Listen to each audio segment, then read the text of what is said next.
And the winner is... Arctic Monkeys! That subscriber content, eh? That subscriber content, it just won't go away. It might hibernate from time to time and sink back into the swamp. I think the cyclical nature of the universe in which it exists demands it adheres to some of its rules.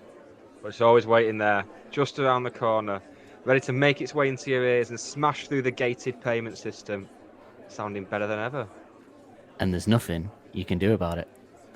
Benefits such as getting ad-free episodes a week early with pre- and post-show chat relating to the monkeys, last Shadow Puppets episodes, bonus podcasts, watch-alongs, plus helping us improve our sound with better equipment and services. Yeah, this podcast seems like it's fading away sometimes, but with subscribers, it will never die. Thank you very much for listening. We do truly appreciate it. Don't take that the wrong way. Yeah, we'll invoice you for the subscription if we need to. We're Arctic Monkeys. This is Don't Believe the Hype. That rock and roll, eh? Ladies! That sound means it's the end of the round. Time for the bonus question. Cheers, dude. That man just yawned. We're gonna call it Don't Believe the Hype. Hello and welcome to Don't Believe the Hype, your weekly podcast taking a journey through the discography of Arctic Monkeys track by track. And this is it. This is what, not quite what we've been building up to, because we pretty much say that at the end of every series and go, oh, this is what we've been waiting for. And then something we realise there's other stuff that we're more excited for. So from sticky keys to go-karts, from processions of pioneers via fools on parade to tramps with trampolines, week by week we've delved into the, let's say, divisive third Arctic Monkeys era. And just when you thought it was over, we are back for one last ride with me, Nick, and it's Dan. Hello, Dan. Hello, hi, how are you? Yeah, turn your mic on. That's part of it. Yeah, good start, isn't it, really? I've changed my whole setup today, and I said this in the pre-show for the last one, and I don't know why I've done it, because now I just feel all weird and out of sorts, so I don't know why I decided to do it for the last one, to change everything, but here we are. It's jazz podcasting, but I'm good, and I think this has been my favourite series so far. I really think we've been the next one. It's just more of a discussion on lyrics and stuff, I think, and that's kind of why I started doing this, was to chat about Alex's amazing lyrics in detail. But to help us chat about those amazing lyrics in detail this week, we've brought on a special guest. It's regular now contributor to the show. I say he's hit regular status on the third go. Regular? Would he get like a in a film, like he'd be like a regular cast member in a TV show, wouldn't he? He'd get like that ad at the end. Featuring. First time it was introducing, and now he's up to featuring. Yeah. It's when you get to the glorified holy land of and. That's what you want, when you get the and at the end. And. I don't think he's far off getting like an executive producer credit as well. I think we're getting close to that. Yeah, well, he nearly got co-host when you did a runner, didn't he? How's that Spotify poll looking, by the way? Is it looking good? The poll. I've not looked at it. It was so only I know what the answer will be. I only put it up for a week, and there was only one vote on it, but I won't reveal what the vote was, because... It was just me. I was... I voted for you as well, so... But it is Justin from the Straight Chilean podcast, of course. Hi, Justin. How are you? Hey guys, I'm going to be your ego mechanic tonight, waxing your car. Thank you for having me on tonight. I am a little bit worried though. This might be the last time I'm invited on the episode. I got some hot takes for you guys tonight, but God. I'll try to keep you guys balanced for Humbug. Well, I think we're gonna have the information and all that stuff, and then we'll have a general chat about the album. Then stuff. So we won't waste too much time here, except to introduce Justin. I would like to play something he sent me from a band that he was in called Dick Dastardly. Oh no! Yeah, that he sent me in good faith. I think he sent me that I wouldn't do this, but I think it's good, so that's why I'm playing it. And it's an instrumental that they did that was heavily inspired by Arctic Monkeys. So shall we have a listen to that?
hold I it was there, not but I expecting think- that.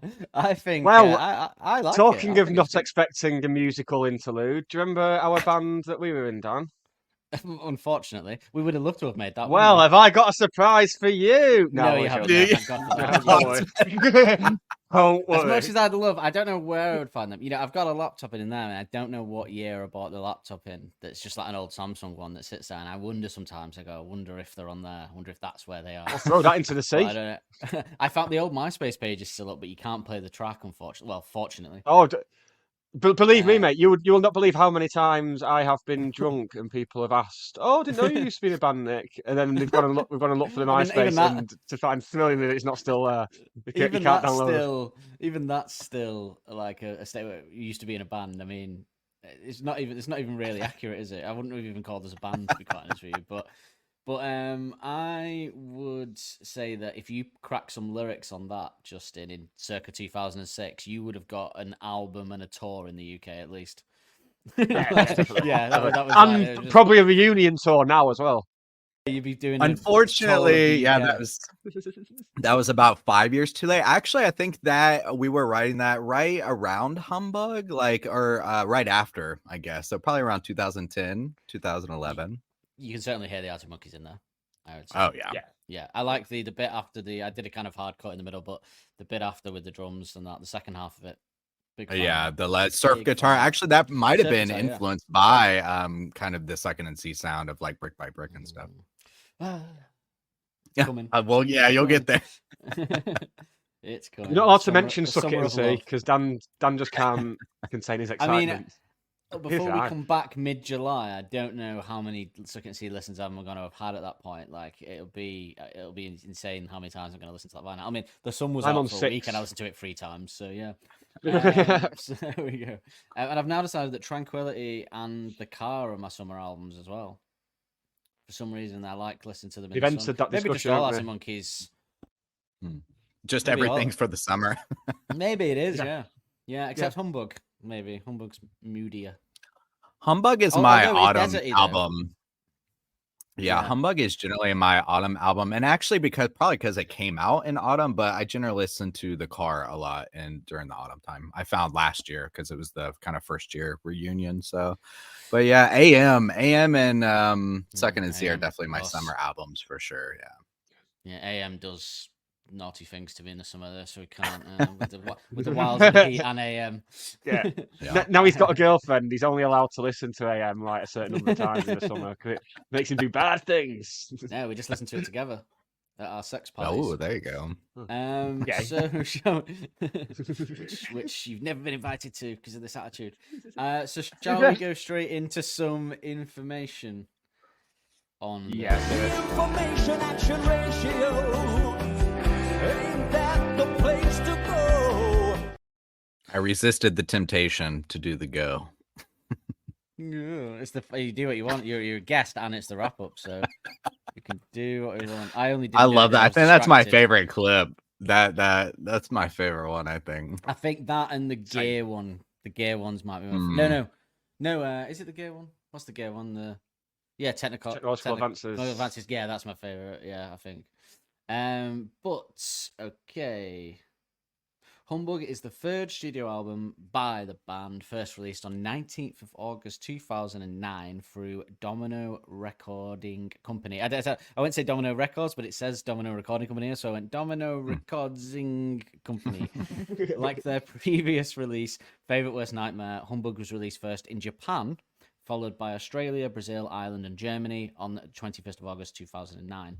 It was then released in the UK on the 24th of August 2009, so we get it 5 days later. It's no wonder it always leaks, isn't it, if they release it in Japan 5 days before it gets released anywhere else.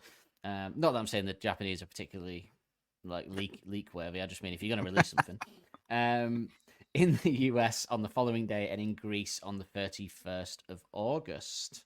So it was actually released in the summer, despite your August feelings about it then. Wholly recorded in the United States, the band worked with American musician Josh Homme, or Homme, whatever your preference is, who produces tracks recorded in Los Angeles and the Mojave Desert, alongside New York recordings produced by James Ford.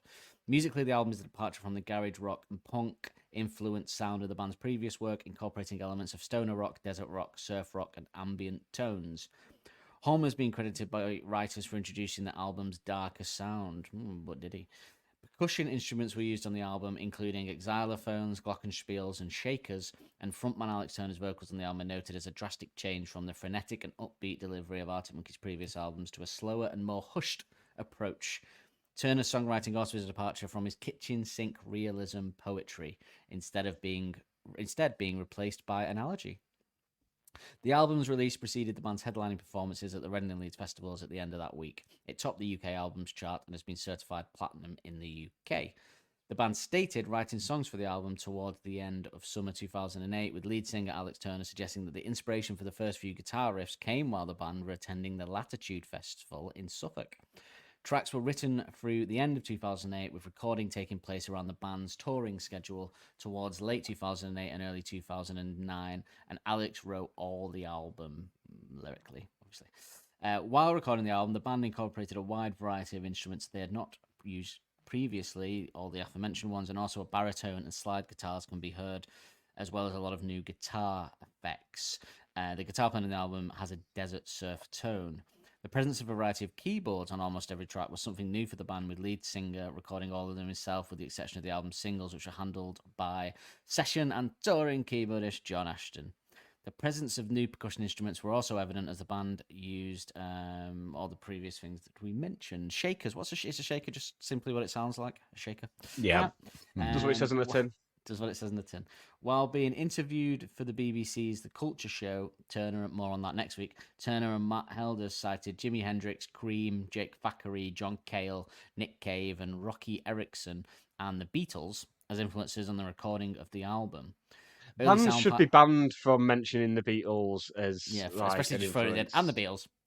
Yeah. Early sound bites of tracks from the album appeared in the band's periodical video diary on YouTube. Arctic Monkeys embarked on the first leg of the worldwide Humbug tour in January 2009 and went on to headline Reading and Leeds. During this performance, they played a number of songs from Humbug, plus all the tracks in a cover of Nick Cave and the Bad Seeds' Red Right Hand. They were also the headline act on the first night of 2009's Exit Festival in Serbia. In North America, where they had less of a following, they played a bridge sets at Montreal's Osheaga Festival, as well as New Jersey, All Points West Music and Arts Festival. The tour finished in early 2010 in Mexico. It peaked at so number 2 in Australia, which is good. The Ultra Top Flanders chart, our old friend, it got to number 1, and then the Ultra Top Wallonia, it got to number 4. So more of a fan on the Ultra Top side than the one. Why does Belgium need two record charts? I've been to Belgium. It's not that big. I went around the whole of Belgium in about 2 days. I don't like it doesn't need it.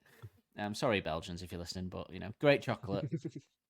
Well done on the chips and mayonnaise. Don't need 2 charts. Don't need 2 charts. Any Dutch bands? Sorry, not Dutch. Any Belgian bands that are famous? I've been wondering this because one of the topics on the final round of Pointless is Belgian. Always pop. the final round of Pointless. Whenever I ask you a question, No one's picked it yet. No one's picked it, and I want someone to pick it because I want to know what's going to be in there. There's got to be someone that we're forgetting about, surely. There must be someone famous. Speaking of the Dutch, it got to number 4, 11 in French, number 2 in Germany. US Billboard, it got to 15, but the US Independent, it got to number 1. And the top alternative albums, it got to number 4. So there you go. Scottish albums. Is that a chart? Do they have their own chart? No, that can't be right. That can't be right. Give them independence. Who would give them a chart?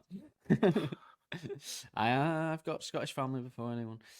So Rolling Stones article they did on this album, and they said, driving from LA out to the Joshua Tree Desert, the Arctic Monkeys felt a change happening. They were about to enter uncharted territory, the mythic landscape that inspired, sounds like the AI. That must be where it kept getting it from, because it pulls stuff from articles, doesn't it? That inspired Jim Morrison and Graham Parsons. We didn't talk much on the drive. We just listened to mixtapes we made for each other, says Josh Homme, who grew up nearby and was tapped to produce the third record, Humbug. I felt like I was their guide to the Amazon. They came to me, will you take us to the weird and the strange? Humbug is the Monkees' heaviest and trippiest album, augmenting their loose-limbed punk ferocity with a psychedelic ambience built by reverb-drenched guitars and haunted house organ parts. Joshua Tree was different from any situation we'd ever been in before, so we felt like we can do anything, says singer Alex Turner, over a pint in the backyard of a pub in Brooklyn, perhaps Brooklyn Bear before it became a thing, where we relocated this past spring with his girlfriend, MTV host Alexa Chung. I think it surprised us how much we were like, wow, this is a special place. Between takes, the Monkees would fire off air rifles on the studio porch or go for a beer in Pioneer Town, a Wild West movie set built in the 1940s. So that might explain one of the lyrics from Catapult, was it? Or whatever. Inside, the people look like they would be in a saloon, modern cowboys and bikers, says Matt Helders. Hom even took them on a field trip to Integratron, an acoustically balanced wooden dome structure believed to help balance chakras. When the band started, we didn't want to let anyone in for fear it would change things and it wouldn't be us anymore, says Alex, dressed in a t-shirt and jeans. Just getting a bit... And we did our... Just letting you know he's got clothes on. More's the pity. And we did our second record dead quick because there was this desire to shed our skin and demonstrate that we had more up our sleeve. But with this one, we were prepared to put a bit more consideration into it. For the first time, this thing really feels like we're not catching up with ourselves. Turner, now 23, seems relieved to have moved into a new stage in his life. I think I'm getting to the age where I can finally have a laugh with my parents. I'm still waiting for that. His folks, Mom Penny, teaches German. Dad David, a music teacher, visited New York the previous weekend. My dad's not a music teacher, and my mum's not a teacher as well, so that's probably why. And Turner seems genuinely surprised to have had such a pleasant time showing them around the city. He insists the paparazzi aren't too much of a problem back home in London, but he's rarely smiling when they snap him and Chung out shopping together. Here, living in the Williamsburg section of Brooklyn, Turner has an easier time blending in. I've always been quite shy, he says. In the first couple of years in the band, I got a lot more confident and kind of tricked myself into thinking I don't mind being the center of attention. But as time went on, I realized I really am a quiet kid. Yeah, until AM. Backstage at New Jersey's All Points West Festival, where the Monkees are headlining for tens of thousands of fans, the band relieves its pre-show jitters by tossing around a red football emblazoned with an Arctic Monkeys logo. Ooh, what I'd give for that. Not to play, because I'm useless, but, just to have on a shelf and look at. We're going to try some new things today, Turner notes before heading on stage.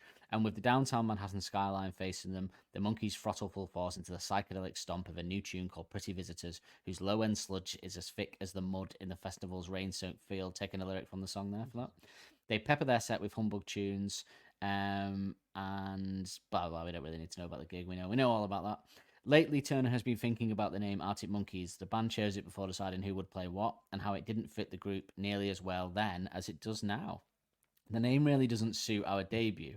Before we got signed, being as cantankerous as we were at that point, great word, whenever someone was like, I don't know about this name, guys, we were like, fuck that, this is our thing, and we're not going to change for anybody. But through getting older, everyone changes, certainly. So the cynicism isn't frothing as much anymore. That's the wrong way round, probably, isn't it? He went on to say. Yeah, a bit of insight into the man, the myth, the legend. Alex Turner. That's good. That I enjoyed that. Never read that article before. No, yeah, me seen it neither. before. It's crazy at this You could age. say they're selling. Oh, sorry. I didn't know you were going to speak. This is why It's you don't crazy. touch the buttons. There was a pause. Go on, what were you going to say? Well, it's crazy to think even 23, it's like, oh my God, like now as a much older person, you're thinking like, how could somebody 23 create 3 classic albums such as this at that time? It's pretty insane. Yeah, we could barely do anything at 23 to think about it. I don't think I could have. I struggle at 37, to be honest. I mean, I tried to make one short film at 21 and it all went to shit by the time I was 23. So I don't know how you can make fruit. Mind you, he's got the money in the backing, I guess. That is and the talent. That's a big part of it. So as you it's just understating it there. As you may have realised, we're going to do this next. You could say they're selling like ghost cookies. So against each other here. This isn't for points. That comes later. This is just for fun. So album sales. What are we saying? In terms of, so this is normally, I think it goes off. It said there it went platinum, didn't it?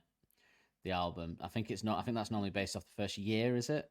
I think that's normally how they do it, like the first year platinum. So, how many do you think? And I always give a bit of leeway, like to the nearest 50th, whatever, if you get it. Do I? Or do I not? I can't remember. In which country? Oh, in the UK. Sorry, yeah, in the UK.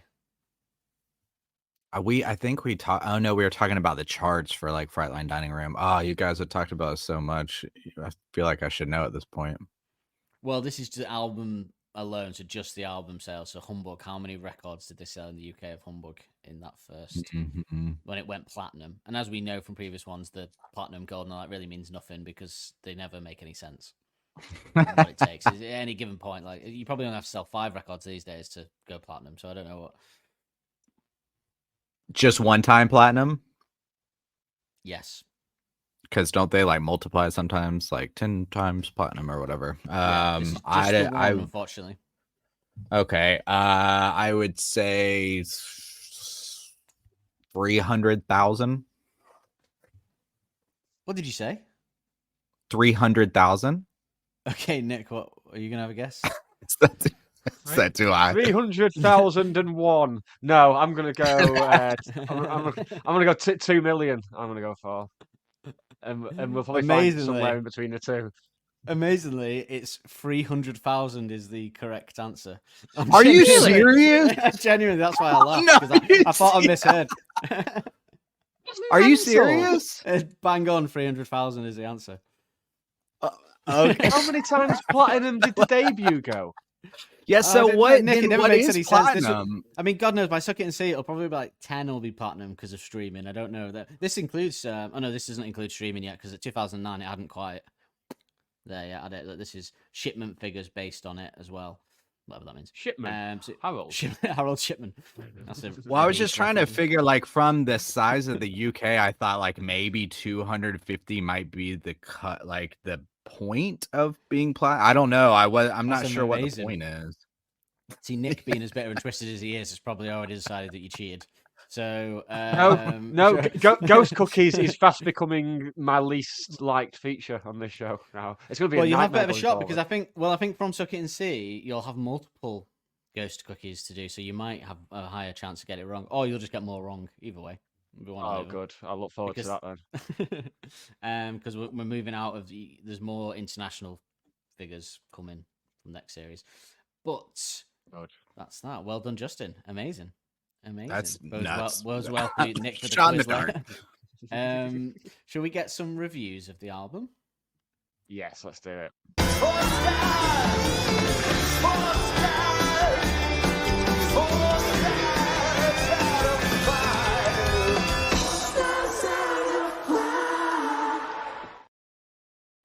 Reading Festival, August 2009. 1 year after the release of Fabulous Nightmare, a crowd of rowdy rascals gathered to watch the Sheffield Quartet perform their usual round of ditties on robotic dancing, said The Independent. Miserable girlfriends and night's bus rides home. That's not what they got. Instead, Alex Turner, face hidden behind neck-length hair and sunglasses, began the eagerly awaited set with a slew of moody songs from the band's new album Humbug, released 10 years ago today. It's certainly their most important record, and one that wouldn't have existed had their paths not collided with Josh Homme 2 years earlier. Turner and company bonded with the musician after performing the same 2007 concert in Houston that was attended by just 300 people. Noticing the boys seemed deflated, Homme reassured them, instructing them to continue down the path they were trailing with ease. Oh, there you go. I was like, no, this means you're doing the right thing, Homme told BBC Radio 6 in 2014. It was an encounter that sparked the most crucial chapter in the band's story. Had they not performed that poorly attended gig, they never would have been encouraged to drive a Rancho de la Luna studio in the Joshua Tree Desert to explore the weird and the strange under the rock star's tutelage. So this is a 10-year respective that The Independent did, sorry. If record-breaking debut, whatever people say, and that's what I'm not, and the following year's Fabulous Nightmare established Turner as a songwriter of nifty chart toppers, Humbug was the record that indicated he was a musician to be reckoned with. Homme drew Turner's moodiness to the fore, the lyricist's striking metaphors going hand in hand with the record's unpredictability. For the first time, he was compiling an album of tracks, but the dreamy ballad cornerstone that were as chewy as the gobstoppers sung about in Crying Lightning, or as labyrinthine as the halls of the secret door. Perhaps what Are gobstoppers chewy? At No, the aren't end, they like aren't they? super hard? Oh no, they're not, are they? No, Yeah. I'm thinking of I'm thinking of that chewing gum that you get in the bottom of the ice cream that you suck and then bite on. Jawbreakers. Jawbreakers, yeah, they're chewy, aren't they? Mm. They got the gobstoppers and the jawbreakers mixed up, Nick. What can you do? And I work for this rag. Can you believe it? But perhaps what threw people off was that Humbug required multiple listens to unlock its delights. Yeah, and I hate the fact that people don't give albums multiple listens and then just listen to it once and go it's shit and then slag it off for 20 years. Take, for instance, the sorely underrated Dance Little Liar or the ferocious Pretty Visitors, a snarling beast of a track featuring an organ that might have been more at home on the soundtrack of a Ghost Train than an indie album. These are expertly crafted songs that show Turner experimenting with vocal delivery as well as sound. To this day, they each get better every time you hear them, and the latter remains a highlight of any Arctic Monkeys show.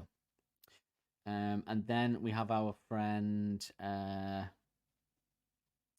Oh, hang on. The album is the group refusing to answer the prayers of tinny-chugging fans who thought they'd keep releasing records filled with the songs best belted out in random English fields, and their willingness to evolve should be commended. Without it, we wouldn't have been treated as the rock and roll of AM or last year's Tranquility Base Hotel and Casino. Humbug should be considered not just Arctic Monkeys' most important record, but also their greatest. Bold. Next time someone tries to make a case for the fact, maybe you should hold back on that eye roll. Meow. Our friend at The Guardian, Alexis Petridis, a good Arctic Monkeys. He loves Arctic Monkeys, doesn't he? He's always doing good articles on them, isn't he?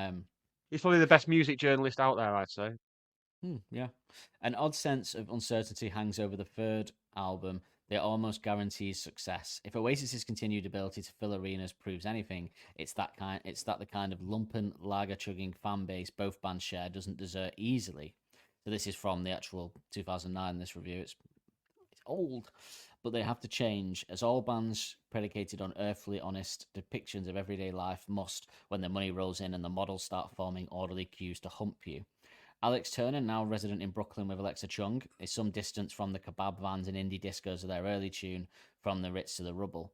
What do you do when you're removed from the environment that inspired you is a question their last album, Favourite Worst Nightmare, struggled to answer. It unsuccessfully, Justin, cover your ears, tried adapting its predecessor's sarcastic stance to fit the world that Arctic Monkeys now inhabit on the charmless opener Brianstorm. On the other hand, a charmless opener. On the other hand, its highlights suggested Turner's talents were infinitely more adaptable and that he could write stories and draw beautifully sympathetic characters. There are many avenues open to Turner, but perhaps the one you would least expect him to take is to start writing songs about his penis. And yet here he is, opening Humbug with My Propeller. Well, I think the jury's out on that, but on which he spends 3.5 minutes using a string of aviation metaphors in what appears to be a protracted attempt to convince someone to, and let's not be needlessly bashful here, wank him off. I don't know. I can't get it started on my own. Have a spin on my propeller. I think he knows what he's doing, but I don't think it's necessarily directly about that. No. Behind him, Arctic Monkeys unveil their new, darker sound. If it's not the exercise in heaviosity their increasing astuteness suggests, it's as far from the brittle clang once heard on A Certain Romance and Mardy Bum. As producer Josh Homm's California desert studio is from Sheffield, there are occasional echoes of Homm's Queens of the Stone Age, but the most obvious similarity it bears is to the Pixies. You can hear them in the spindly, shivering, echoing guitars and the chunky bass lines that drive the songs along. You can also hear the brooding, sinister sexuality that suffused the Pixies' oeuvre. If Turner stopped specifically singing about his penis after My Propeller, he turns out to be spectacularly good at coming up with oblique imagery suggestive of an inventively filthy mind working overtime. Hey Dan, do you like listening to popular songs with questionable lyrics? You know I bloody do. And Nick, do you like drinking copious amounts of alcohol? Nah, do I ever? Actually a worry. Well, if you're the same as us, then come listen to a weekly podcast, Liquor and Lyrics, where we take apart popular music's worst songwriting whilst drinking our favourite drinks, which kind of stay in theme with the song. From Gin and Tonic to Grease Lightning. Cosmopolitans with Chaz and Dave. Blue Lagoons with Busted. Sex on the Beach with Sex on Fire. Shirley Temples with Shaggy. And even a shandy with Sharon. Dropping on Tuesday the 19th of September and every Tuesday after on your favourite podcast platform. Elsewhere on Secret Door, Turner finally manages to negotiate a path between Riley observing the foibles of celebrity culture and sounding like Rock's answer to Nick and Margaret off The Apprentice. Forever rolling his eyes and pursing his lips and bolstering, as he puts it, a reputation as a miserable little tyke. There's something oddly tender about the song's depiction of fools on parade, a sensation bolstered by another gorgeous, swooning melody. If you had to level a criticism at Humbug, you could alight on the occasional moments when, in their desire to progress, Arctic Monkeys come close to jettisoning something of what made them special in the first place. There's nothing wrong with Fire in the Flood or Dance Little Liar, but there's none of the sparks that mark out the band as a superior proposition to their peers. Let's not put Dance Little Liar and Fire in the Flood in the same category, Alexis. Yeah, Let's just, that. I mean, that's not opposite fair. ends of the spectrum there. Yeah, Yeah, that's not fair. Turner's distinctive voice aside, they could be decent songs by anyone. Strongly disagree on that for Dance Little Liar. But perhaps that's inevitable given the task Humbug sets itself. It's the work of a band with enough nous, bloody hell. Paging Dr. Freud, with enough nous to realise they will never again be what they once were. A phenomenal success that temporarily unites everyone from people who buy LPs in Tesco to rock hacks. Once you understand that, the choice is simple. You can either keep chasing an elusive past, relying on your fans' nostalgia, or you can press on, keeping your gaze fixed forward. The first option is easier, but Humbug admirably takes the second, with a confidence that suggests that if their days at the eye of the storm are behind them, Arctic Monkeys' best might be yet to come. Well, he was right about that, wasn't he? Let's be honest. So, should we have a chat on the gear? Oh, yes, of course. Technological advances really blooming get me in the mood. I think if it did have Arctic Monkeys chat on gear, then it would be about a 15-hour podcast, probably. I would imagine. That nobody wants. So Alex's guitar is a Fender Jazzmeister for this era. And he has a Bronco as well, but it's no longer in production. But the Fender Jazzmeister lives on and will give you that same sound. His amp tone can be achieved using a Vox AC30 or Vox AC15 amp, whilst his pedal tone can be achieved with a Tube Screamer sound and a Memory Boy delay for that haunting sound. The Memory Boy replaces the vintage Memory Man style delay, which is no longer available in its vintage form. He also uses a Boss LS2 line selector, a Boss T3 tuner, Cornell First Fuzz, Ibanez Tube Screamer, Boss DM1 analog delay. The Cornell First Fuzz pedal is a copy of the Fuzz Face. So if you want to have an Alex Turner fuzz sound, get the original Dunlop Fuzz Face. How many times can you say fuzz in 10 seconds? Turner also seems to have been using a Coopersonic valve slapper distortion, and after his Tube Screamer, an MXR micro amp. He also uses an Electro Harmonix hum debugger, an essential tool if you use vintage gear. Jamie Cook's pedal board has been slightly updated. He now uses a Boss RE20 Space Echo, which is quickly becoming one of the most popular new FXs from Boss. New effects include the full-tone OCD overdrive and what appears to be a ZVEZ super duper distortion, small orange box, 3 knobs and 2 foot switches. The stereo pulsar is still there, and the Electro Harmonix Deluxe Memory Man is still there, as well as what looks like an MXR M68 Univibe Chorus vibrato guitar effects pedal. Not as much is known as about Nick O'Malley's bass pedal board, but he can be seen using a great range of bass gear, including a Fender Precision Bass and the Eternal Rock Classic Ampeg SVT VR amp with a big bass cab. Harder to get any info on Helder's drum kit. There's a lot for AM. There's so many drum things for AM that you can find, but pre that, there's not a lot really. So there we go. I will say a little no. I was waiting for you to go through Jamie's stuff. So, and I guess one of Alex's pedals too. I used to have, I still have it. It's at my parents' back in the States, but that full tone OCD pedal was the one I used because Jamie had it, and it was amazing. It was like the best pedal I ever heard. Yeah, it was so good. And I still have it. It's like beautifully made too. Wow. I also had that Space Echo, the Boss Space Echo, because Jamie had it, and the hum debugger, which was on Alex's pedal, which didn't really have a sound. It was just to kind of like keep distortion and stuff, or like humming and stuff down. But yeah, so I had 3 of those pedals because of Arctic Monkeys, of course. I've got several pedals in the cupboard in my apartment that I need to sell because I know they just sit there. But there was a few I got. I obviously got a Big Muff based off them as well. I had a Vox AC30 amp because I was in a band at the time when Suck It and See came out, and they were using this Vox amp with a lot of like clean reverb on it, and I was just trying to obviously create that sound. I mean, I had the Vox too, yeah. Yeah, I just bought a load of stuff just to try and sound like Yeah. Stuck Yeah, It in C, really. Yeah, but that was I've still got them somewhere. But yeah, the Big Muff, I need to sell that really because they're actually still quite. They probably still sell for about 50, 60 quid, don't they? I would imagine. But yeah, that was an interesting one. But yes, I mean, I know you're a big fan of the pedal names, Nick, as of the band, obviously, because as we'll get to in Suck It and See, they love. We will certainly get to pedals. Yeah, yes, and we get all the silliness. Gotta love the valve slapper. General chat before we get to the rating. Anyone got any? Justin, you sounded like you have some truth bombs. Justin's here for this. Oh no. I just I think I gotta keep it balanced a little bit. Maybe. Especially no, even with the article about the guy saying like, oh, it might be their best album. And it's interesting because I understand why people want, like, you guys talked about it in one of your episodes where somebody was saying, maybe it was when we were talking together, where somebody would come up to Jamie and say, no, it's a good album. I like it. I feel like people have this need to justify it as something, because so many people hate it, that I think the kind of like balanced middle ground kind of gets lost. It's either you love it or you hate it.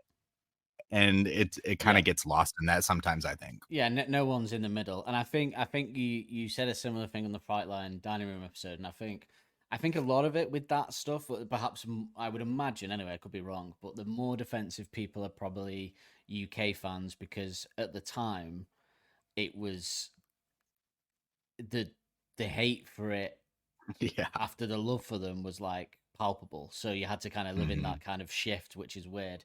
To think that you think it's good, but so many people just have rejected it without not even really giving it a chance as well. Do you know what I mean? And I think that article alluded to it in that being here as well at that time and going to the gigs in the UK is full of people that want to be at Oasis gigs, and they're all like, doing keys of coke and throwing beer and got the top off, and it's this very English, horrible English thing. And then they want to go to the gigs, but they want to see the old song, so they just want to moan. And I think it's a culture thing for us anyway, where we feel the need to defend it just because we despise those people. I think that's what it is. It's something we've touched on the show pretty much across all three series of it being a very not even a British thing. It's a very English thing, I think, of wanting to build people up and knock them down. We see it with footballers all the time, and I think Arctic Monkeys have been the biggest victims of it. Because when imagine they were still like pushing it's the opposite of America, singing actually, about what they were singing about. Exactly, yeah. In America, this is why the Americans crazy levels even. So, but whereas we go the other way, we just completely drag them down to earth because we don't like it. Yeah. When someone gets, I mean, not us specifically, but country. As Morrissey said, we hate it when our friends become successful. And that's the last time I'll ever quote Morrissey on this show because it gets a bit ropey. And also, we don't forget. So, like, when they kind of came back with AM, when Alex did that Brit speech, now that's it. That's all he is. When he speaks to people that don't like him, that's what comes up. Or that person he was then 11 years ago now is how he is forever now because of that Brit speech. Yeah. So you don't change people's minds here either. They remember that you did that one. Do you remember when there was a tennis player here, Andy Murray, and he made an offhand joke about not wanting England to win the Euro, and the whole country turned on him, and people still bring it up now. If you go like, oh, but he did win a lot of stuff, he was good, and they go, yeah, but remember what he said in the Euros? And you're like, 25 years ago or something. No, can we not? I did used to love the thing with Andy Murray where for the whole of Wimbledon in the summer it'd be, oh, he's the main British hope, and then as soon as he gets knocked out in the semi-finals, it's like, yeah, he's Scottish. He goes from British to Scottish in like the blink of an eye. He's the reason I did tour Belgium, funnily enough. Because I followed the tennis, the Davis Cup around Belgium. That's why I did have the pleasure of touring Belgium. But yeah, I think I get it. I get it from, but I imagine it's we come at it from the other way purely because of the situation. I suppose you probably didn't have much of that. Because do many Americans hate Humbug? I don't know what's the general. Well, I guess from my perspective, coming up with these albums is nobody directly around me even knew who this band was unless I was introducing them to it. So nobody had opinion either way. So really the only people I would be talking to about this band would be like people online who generally were liking the stuff anyways because they were on a forum talking about the band. So, and we had all gone through, Last Shadow Puppets. Definitely nobody knew who Last Shadow Puppets was. Definitely, so already having that kind of darker mood and kind of movie noir-esque feel to an Alex Turner album, Humbug coming out didn't really surprise or shock me in any way. And honestly, I like songs like Dangerous Animals, Secret Door, definitely Cornerstone, don't feel that different to me than what was coming around in Favorite Worst Nightmare, honestly. It never felt that different to me even then, because I would never.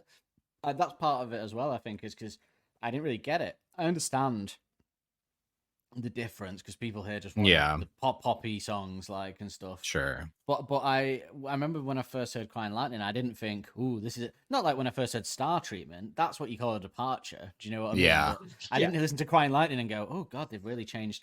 I don't think I did think that. But maybe, as we've said on this podcast before, those kind of fans wouldn't be entrenched in the B-sides of Favourite Worst Nightmare, which if you had, you would be more prepared perhaps for this, maybe. But and also those same people, they knew if you said to them, "Oh, what's your Favourite Worst Nightmare songs?" They're not going to go, "If You Were There, Beware." So they wouldn't. Whereas if you did have that as your favourite, then this isn't that far away, is it really, from a song like that? So yeah, I don't think it's that out there, this album, especially going back now and you listen to it and you're like, it's just the same, really, but they're just using different guitar effects, basically. It's like a little darker. And they started writing it. They started writing it like straight after Favourite Worst Nightmare. So it's not like there's a misconception that they went to the desert and wrote all the songs there with just from, but they already had the demos of them and stuff. So it wasn't. He just added and changed and shown them new things, really. And Alanis, we shouldn't forget. Johan, was it Joe? No. Alanis Johannes. I always want to say Alanis Morissette whenever I think of his name. By the way, I should say for fingers, I'm debuting my Suck It and See t-shirt here, Dandelion and Burdock. You're rarer than a can of Dandelion and Burdock. I have 10. Oh, it's the first time on here, isn't it? I have 10 Arctic Monkeys t-shirts in a basket on Redbubble, just waiting to go for the summer. One maybe for somebody whose birthday is coming up soon, perhaps. Oh, hello. Mm-hmm. Who's that? Are they all official merch? No, these are like. Okay. I found a guy that makes them, and he bought because I don't like wearing band t-shirts. I like wearing like things that only people that know would know. So when I wear this, no one's going to go. Unless it's a fan and they go, "Oh, that's a Suck It and See song." Mm-hmm. So I like the subtlety of it. I don't like to be. Well, they never had Dan's fallen great out merch. with the Arctic Monkeys official merch, haven't you? No, Dan's fallen out with the merch after the car hat. Car cap. Oh, the car hat. That was terrible. No. That's the worst hat anyone's ever received, ever. I've always been disappointed in their just general merch options. Yeah. So even the guy I was trying to look before. So this is the guy who was originally, I met him on the OG like forums back in the day when Humbug and stuff was coming out. His store might have got shut down though, but his name was Kai. I can't remember where he's from, but he used to go by Cryptic Artifact, and he would make custom designs for each song. So like this one's My Propeller, and then that one's like Crying Lightning, and then Dangerous Animals and Secret Door. But he would do all of them and like makes like special design t-shirts and stuff like that. I always loved his artwork, so I felt inspired to use it tonight. Yeah, there's a few good ones on Redbubble, and there's some good Tranquility ones, and there's one that isn't as subtle, but again, I don't think you'd know. It's the Black Treacle single cover on a t-shirt, which I like. I like the way they've designed it, which I guess, I mean, it'll look like I'm just wearing a t-shirt for Lions treacle, won't it? It's a really big fan of treacle. But yeah. But anyway, we digress. So, do we have any before we move into our list? Do we want to have a general, thoughts on the albums or anything that we've said, Justin, that you want to kind of? Well, I could give my like general kind of. If you want like an album idea, I kind of just wrote some general notes so I wouldn't kind of forget. But I wrote like, I think I never had an opinion that Humbug was a disappointment or a bad album or some huge departure. I always thought Humbug was a good album that didn't maybe quite meet its full potential, if I had any kind of like major critique of it. And even in some of the articles you read, people describe it as, dark and heavy and moody. And there are elements of that, but I think you see more of that in the B-sides. And honestly, I kind of wish more of them were on there to represent that sound, because if people are going to critique it in that way, I wish it was actually kind of true. Like I wish it was this like darker, moodier, atmospheric album, so that at least would kind of like live up to that idea, I guess. But yeah, I mean, I just in the way I'm famously a fan of Favorite Worst Nightmare, and the way I always considered Favorite Worst Nightmare and Humbug, especially when you guys were breaking it down and I was kind of like following along with you guys, I always thought like Favorite Worst Nightmare has, for me, higher highs and much lower lows. Like I feel like it's got a lot of the top songs. Yeah. But Humbug, well, Bad Thing is certainly on there. But Humbug, I always see as like, when I think of my top 25 Arctic Monkey songs, for me personally, I have a hard time just immediately saying a handful of Humbug songs. But I think they're all consistently like good middle. So if you have a list of like 120 Arctic Monkey songs, I think a majority of Humbug is going to be sitting somewhere around the 30, 40, 50 mark is kind of how I feel about it. So I think it's like, doesn't quite go as high as their earlier stuff, but it doesn't have as many like pits either. But it's just kind of like, it's good. It's solid. It's like it's a solid medium album, in my opinion. Yeah, I'd certainly say it's definitely not making my top 3 albums. I think that's pretty much locked in, and not much is going to change that. But I certainly wouldn't have it down at the bottom. No, yeah. Even at the time, I wasn't. There was nothing that really blew my mind when the album first came out. It wasn't the feelings that I got with the first 2 albums, where I was like, "Wow, this is I can't believe this." I but think yeah, the it's drums solid. blew my mind.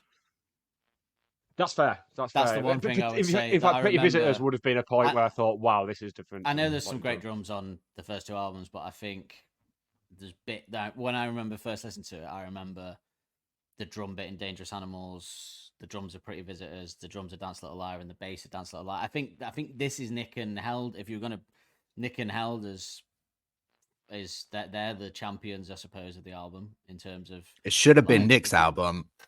All the B-sides that have amazing bass lines. I know. So unfair. Livid. So we're just going to cut out all the bass lines then. Okay, that's fine then. Let's just. We'll step further with Tranquility and just cut Nick out entirely. You'll still get your 25% no, Nick. It's fine. Yeah, you still get your royalty checks, don't worry.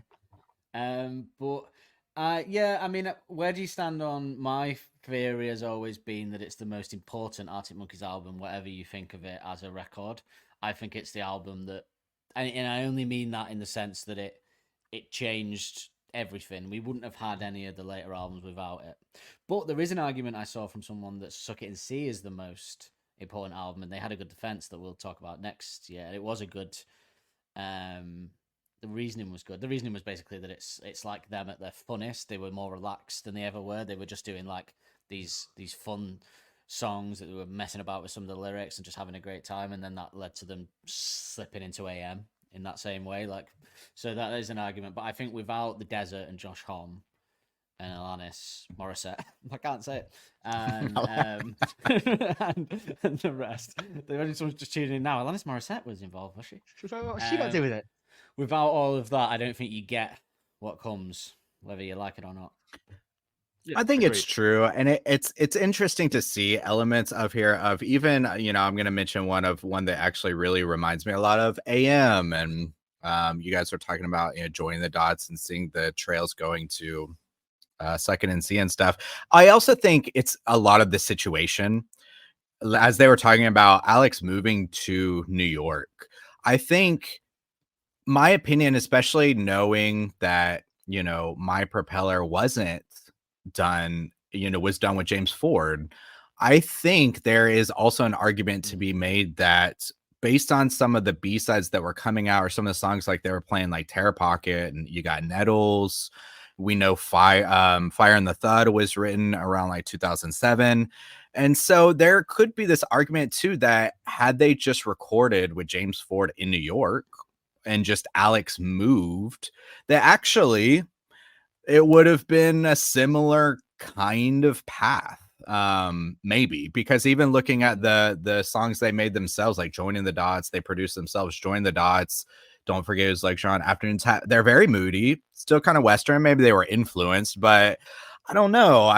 It's hard to say. I definitely think the move to America is huge. I do agree, because I think Josh Homme and his team, so I don't have to say that name again, is more important than the desert aspect, I would say, in terms of guiding them in new things. But what I will say is, would they have fell in love with LA and then would not? Because you can't have whatever people say. Like, I know they've said it's not LA didn't influence it. They've said that, like, that it wouldn't, but I don't believe. I think the artists can be wrong about their own art, and I don't believe that you get AM without LA. I just don't think that that's if they true. were in New York, yeah, that's fair. together, you don't get LA. I don't think. I mean, it's a lot of the beats are like West Coast beats, aren't they? So I just don't.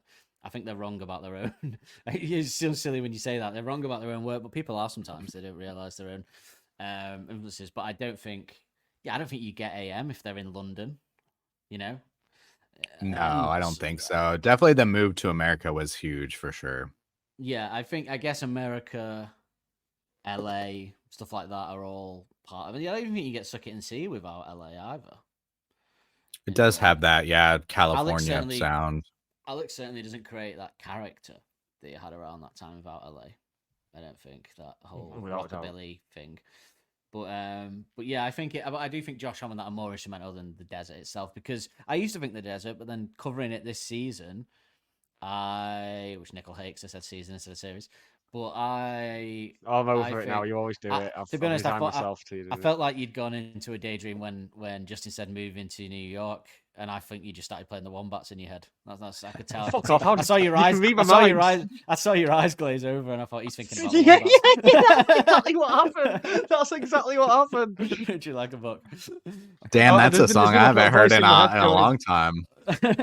There's a voice in my head for the last 5 minutes going, what other Wombat songs are there? Did that cover of Leona Lewis? Not Leona Lewis. Yeah, they did. Yeah. Didn't they do a song about Tokyo too? Tokyo Vampires and Wolves. Let's Dance to Yeah, there you go. Backfire at the Disco. That's one. Kill the Director. It's worrying how many of them I've got in my head. But what was I saying? Yeah, so what did I say before that? I was trying to make a point. There we go. I said that about Nick. Oh, when I said season, yeah. What I have learned is, though, that the desert wasn't as important as I thought, because they wrote a lot of the songs before it. And also, he claims he wrote a lot of the lyrics before it. But I do feel like covering the last few B-sides, I'm calling a bit of bullshit on that, because, I don't feel like some of the stuff he says in Frightline Dining Room or Afternoon's Heart or Catapult, I don't feel like he wrote them in England. I feel like they were from the desert. Even references we may now know. Remember on one of them, he says about going into a shop and trying on like cowboy hats or something like that in one of them. Well, we just found out that there's a town next to where they were recording that was a fake Western place. So yeah, I don't. I mean, I always think in Tranquility when he says into a place called America and play a fictional character, that he's directly referencing himself in this time, these few records, like the next few. I just feel like that's it. And then, it's in American Sports, is it? That one? Ultra Cheese, yeah. Into place, yeah. So, yeah, but more on that when it goes. Yeah, you guys had mentioned early in this series that you kind of saw, I want to say it was probably around Dangerous Animals or maybe even Cried Lightning, about seeing these songs more connected as a trilogy, and Second and C and AM being more linked. And I agree with that. I think that's what you guys said, but I agree with that idea because a lot of these songs were written beforehand, and you guys have talked about the carnival sound, which is carried over from Favorite Worst Nightmare and those B-sides and stuff like that. I think they're a lot more linked, and yeah, I see Second and C as more of the major shift, not necessarily in like sound. I mean, there is a big sound shift, but in attitude, like you said, even with this, like Alex is still kind of wrestling with himself, and then in Suckin' and See he just kind of like creates this character to deal with it. But the first 3 albums he's kind of just like who he is in those moments. So yeah, I think Suckin' and See is more of a shift than I think it's more of a shift that people want to apply to Humbug. I think it's funny because I do think that's their a trilogy, and then Suck It and Say AM paired. But then I also think that whatever people say, and that's what I'm not an AM, are linked massively. As Oh, we'll very get much into so. when we get there. Yeah. And I also think that those 5 albums, that's a completion point. That's why the next 2 have been so different, because that's like the ultimate. They brought everything from whatever people say on Favorite Worst Nightmare, Humbug, and Suck It and See, and they made this album, which is, you know, whether you think it's great or not, it has every single little tiny bit of each album in it, and that's why then after that it's like it's completely different. I mean, I find it hard to. I can still hear this kind of stuff in Tranquility in the car, but less so. I feel like that was like a new era, a new like phase of it, and then maybe in like 3 more records time we'll be like, oh well, now we're seeing all that come together. I don't know, but it'll be interesting to see if we're on a trilogy at the moment: Tranquility, the car, and then the 70s rock album that we want. But you know, they never do. They never do what you expect, do they? So it could be anything. But 80s synth album, that'd be great, wouldn't it? do we have any more? Don't do that to me. Do we have any more humbuggy thoughts? I mean, they'll probably come up as we go anyway, won't they? In terms of the list and stuff, our thoughts on the songs and all that. So, do you have anything else to bring up before we get to the lists, Justin? I would say I think to be balanced, I think this album does not. Well, I mean, in people's general views, no, I think we're never balanced. Yeah, I think that this album certainly does not deserve the amount of hate it gets, but also I think I can objectively see why people were not into it, apart from just the ideas of like, oh, it doesn't have a teddy picker, or it doesn't have. There are certain shifts here that in some ways I remember feeling like was a little bit lower in quality. Like this, up until this point, if you're considering the first 3 albums, this by far has the worst music videos of any era up until that, and maybe even to this day. Yeah, it's still so that was always something. Yeah, that's something that always struck me. I remember when the album first came out, and you know, as I said, I collected all the B-sides and everything up until the album dropping. And I kind of mentioned this before, but when it came out and there was 10 songs, I remember listening to it I was disappointed. So it's the shortest track list. And then I remember being disappointed in Fire in the Thud. Like, I've never really liked that song. I don't hate it. I was just like, it's kind of nothing really to me. But then also too, at the same time, for the longest time, I had an issue. This is weird, but kind of liking Cornerstone, even though I really like it now. But at first I kind of boxing gloves out. Well, the reason, so here was my mentality. They dropped this new album. It's only 10 tracks, and I don't really care for Fire in the Thud. So now we're down to 9 tracks. And I remember Cornerstone coming on and listening to it, and I was like, oh, well, this is just The Bakery.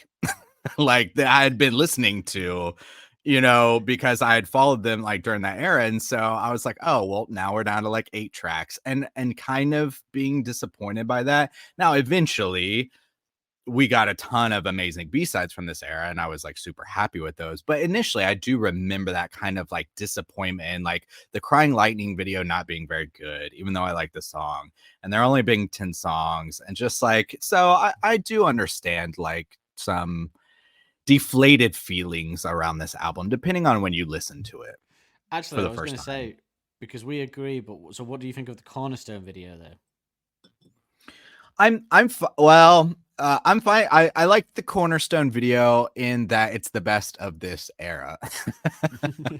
It's nothing amazing. I'm not like, because I kind of had those initial feelings with Cornerstone as itself. I don't cherish it the way a lot of people do, but I understand why they do. Yeah. Well, I only asked that because I think that I agree they're all pretty poor in this era. It's definitely the worst era of videos by far. But the only other video that's a stinker, I think, after this is probably like Snap Out of It's a shit video, isn't it? I don't like that one at all. Snap Out of It. yeah. But I think with the Cornerstone one, I think, and I could be right, and I hate it when people say like the British humor thing, because I think Americans now that's a similar thing. But I think there's a very specific northern humor in that video that there's just something that I think I don't know, if there's something about it that I think you maybe get a bit more if you. I could be wrong in that, but there's just something intrinsically funny about it to me. Even though it's not a great video, it just makes me laugh that he's doing that, I guess. In that Yeah. way, he looks ridiculous. So I guess that's a thing. I had someone from London say to me the other day, funnily enough, on that, I had a marketing guy that was asking me to get some stuff, and I said to my manager that's from London, I was like, yeah, I keep hassling him, and he was like, you're not hassling him, it's your job. And he was like, yes, but I'm from up north, we think we're hassling everybody when we ask them for something. That's how we are. We think we're bothering everyone if we just ask them to do something. Sorry to hassle you, but do you know if the bus has come yet? Yeah, we think everything like was an inconvenience to everyone, everything we do. But yeah, no, I would agree, definitely the worst videos. And I think as well, it's funny because it's that thing of the album is that when Tranquility came out, there was definitely a shift in this country of people who suddenly thought Humbug was great, because it's like they saw Humbug as the polarizing album, and then they heard Tranquility and they went, oh no, wait, that's actually a good rock album. But so then I'm assuming at some point in Tranquility that'll happen when they do another extreme, when they do like a 2-hour long instrumental jazz album, then everyone will go, Tranquility was great actually. Well, and to be fair, the way you guys have talked about it, now I have shared in this a little bit, the way that Arctic Monkeys can affect you on a personal level, I think also plays into it. Oh, yeah. So this is a much more mature album lyrically, even though there's like some silly stuff going on. But to kind of go off that idea, I could also understand why somebody might have trouble with Humbug initially and then later fall in love with it, because when Tranquility first came out, I didn't like it, and at first I blamed Alex for the album being not as, I loved the music, but I didn't like the lyrics. But because I wasn't ready to accept that I was transitioning into that age, he was speaking the truth, and I was at that point where I didn't want to hear or share in those experiences. Yeah. And then once I did, it's now one of my absolute favorite, and the lyrics are absolutely amazing, and I love it. So I could see. That's funny. Yeah, I think that's a great point, and something that I want to get to when we get on it, because are you similar? I don't know how old you are, whether you're similar age to us. Yeah, I think I'm like pretty much the same age as you guys. Okay. So I was born in 87. So, 87. Oh, same. So yeah. I was born in 89, so I'm the young pup. Yes. No, absolutely. I mean, I said it. I don't know if that episode's come out yet, when I said about how I was, in a tumultuous time with booze and stuff like that. Like, no, I'm not going to paint. It wasn't that bad. I wasn't like I wasn't like Pete Doherty, but I was just a heavy time, and then a lot of the lyrics. It's always like the American thing, isn't it? Yeah. The American thing of having a drink problem is like just Friday night over here. Yeah, it really is. Yeah, it really is. Unless you go to the small towns in America, like when I watched that Bar Rescue, then they're just like us. They have massive problems. But I it's very personal, and it's funny for this album. It is an age thing. You're right, and it's for an album that, and that's why I bark against people when they say it's an album about. I hate it when people say it's a concept album about space and that, because I actually think a lot of the things he's saying are resulting to Earth now, and people just don't realize it. Like, they think it's some dystopian future, but a lot of the things he's saying, I think he's actually making social commentary on then, 2018, and so that'll be funny. I don't think, apart from the obvious two, I don't think it's really that much of a space concept album as people like to think, but we will get to that. But yeah, personally, I mean, there's a song on Suck It and See that I basically take as a personal dig at me entirely. Which obviously it isn't, but when I hear it, I take it as a personal slight at me and the things that I'd done at that point in 2011 or was to come. So I know it's not, unless he did write. Yeah, he did. With this album, I could definitely see. I mean, this isn't how I experienced it, but I absolutely could understand a group of youth getting older, getting into their early 20s. Who, like you guys talk about, going out to their first album, spending your later years in high school or early college and drinking and having fun and picking up girls. And I could see in the Less- same less way alone. I had, Wow. well, but I could absolutely understand the perspective of having that be the soundtrack of your youth, and then getting to this point where the band is maturing because they're growing as people, and you're kind of like not ready to accept that and kind of taking it out on the album. I can completely That's understand interesting. that perspective. He does have a knack for doing that, and I don't know if it's just because we're all a similar age to him. I think he's obviously is he like a year older than you guys? Something like that. Is he No, 1986? Yeah, I was he think 87, a year actually? too. No, I think 86, he's yeah, he is, 86. Yeah. So I differentiated that between you guys and me because I'm so much younger than you. But he obviously, because it felt like when AM came out at the age when I was like 27, it felt like that was my age as well. Like everything he was singing about was exactly Me what too, yeah. I wanted to do. Yeah, and I was in a relationship at the time, and that I still blame that album for all the naughty things that I did in that relationship. I blame Alex. I specifically blame Alex for that. My therapist says I shouldn't, but there you go. But shall we move into Nick's still trying to figure out which song on Suck It and See? I mean, I think is about me. I can see you do that as well. Yeah. I can see that. My head is half Wombats, half the song to Suck It and See right now. Well, I'll throw it out as a little. I'll throw it out as a. In fact, there's probably two, but I'll throw it out as a little teaser for next series. Then which song it is? I'm going to pick which one I think is more. I think Who knew Brick by Brick was so deep, eh? Yeah, it would be. Yeah, it's "Love Is a Laser Quest." It's a song that I take as a personal dig at. Oh God, I'm not ready for that. Oh man. Good So luck, we'll boys. Good luck covering those tracks. I mean, I'm just gonna have a breakdown next series, basically. That's gonna Man, be it's going to me be a crying hard one to over get through in some points. Yeah. Speaking of, I said to Nick last night, I sat down to like definitively finish these lists, which I knew were going to be pretty tough. And I sent Nick a message going, this is horrible. I'm to pick it. And this has been the hardest one for me to list so far, purely because I'm doing it and I'm looking at it now and I know the order's right. I'm being true to myself, but I feel like I've betrayed so many songs that I like because it's a 10-track album and it's like, well, I like that, but I don't like it more than that, so it has to go there. And it's an odd list. And I said to you, Suck It and See will be a nightmare, but I actually don't think. I think this will be the hardest because I kind of feel like I want like Matt Berry then, or the hardest. I feel like this Suck It and See, I kind of know. I don't think it'll change much. And an AM, I kind of know what order I would put that in, and same with Tranquility, I think. And I don't think they'll be as hard as this one. Well, we'll see. Cut to in a year's time when I'm having a nervous breakdown. But well, weirdly enough, I already have my lists for every album.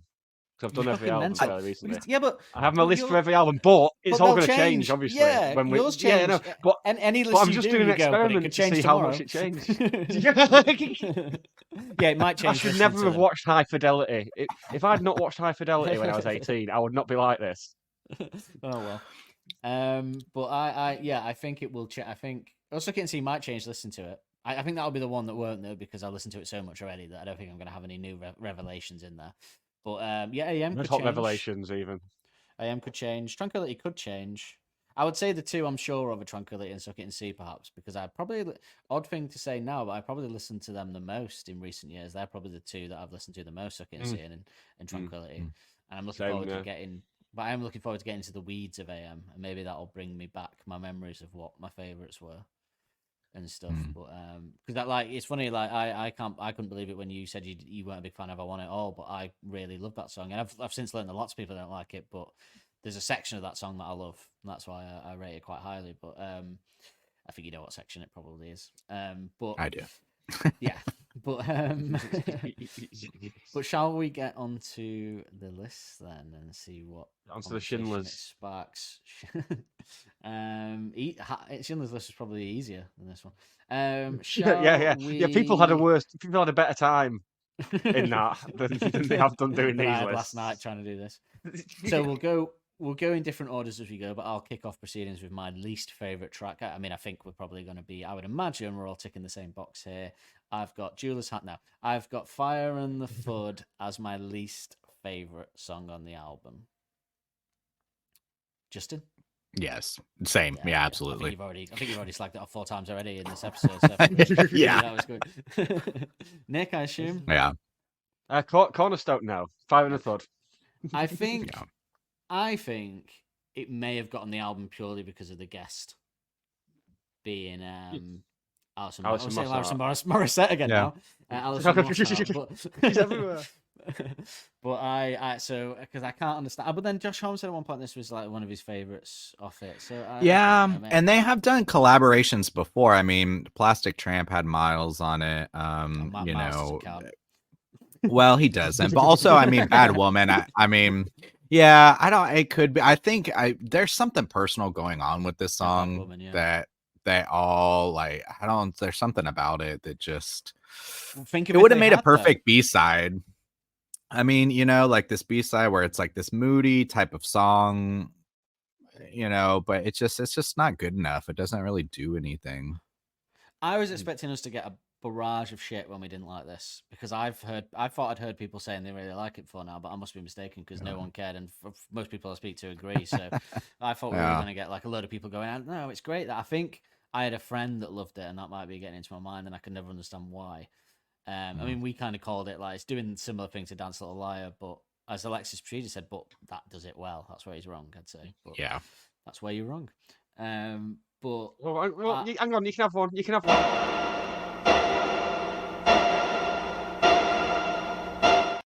Not been as many this series. Have you noticed that? I think we've slipped into more serious talk that less of the fun.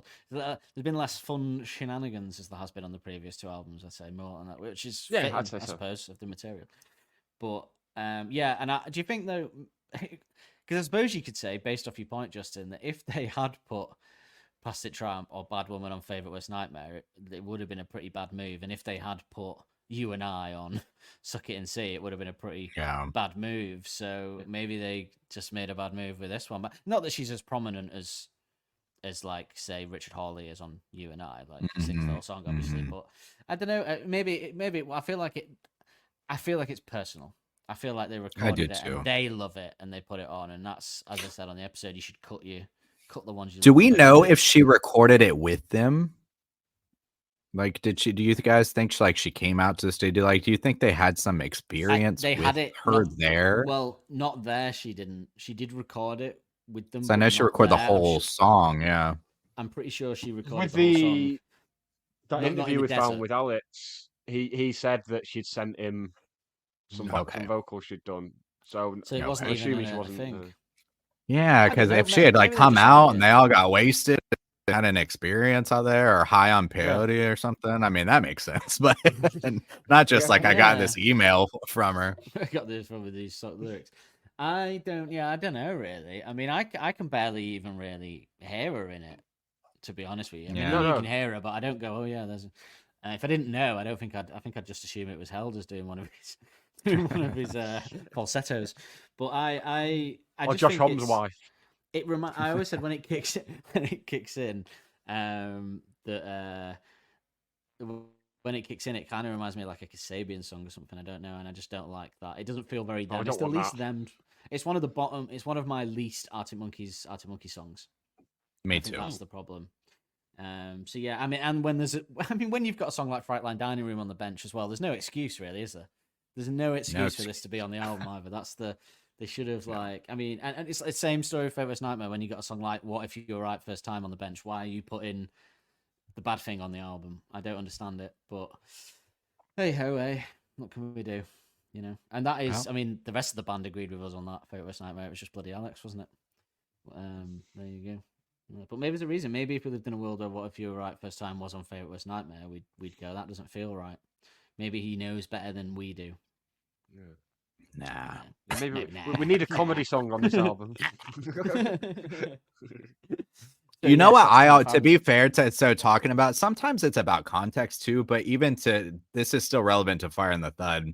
So I talk a lot about now that I did this back in the day because I would always buy the digital versions of the B-sides because I could never, get the actual vinyls or anything like that. But so I was always making these like albums, like piecing things together. And I still do it now that we have like Spotify playlists and stuff. So at least I always take like songs like The Bad Thing and like D is for Dangerous and stuff. And I usually listen to them with the kind of songs that come after the first album but before the second one. So things like off of the EP, Leave Before the Lights Come On, and maybe even like the Frame 2R and stuff, the punkier type of songs, because that's what they sound like. They sound like these transition songs, and they fit there. They kind of fit better there. And I've never taken the Fire and the Thud and put it with any kind of like special playlist where I thought like that's where it really shines. Like that's where it really makes sense. It just kind of feels like the song that he kind of strummed up one day, and everybody just were kind of like, all right, yeah, we'll like write something to it, I guess. It doesn't really feel that developed to me. No, yeah, it doesn't feel right, does it? It feels like half a song. It's like they just went, yeah, that's good enough. Yeah. Put it on there. There's nothing special in it. I mean, there's no flair either. There's no like Helder's flair in there or anything like that to kind of bring something to it. Because normally even, well, I'd say, but I will say I've said this before, and I know obviously you'll probably both have different opinions on this, but for me, my two songs that I have no time for are now done. Even like the lighter ones on the other albums, I have time for all of them. I like them all in their own way.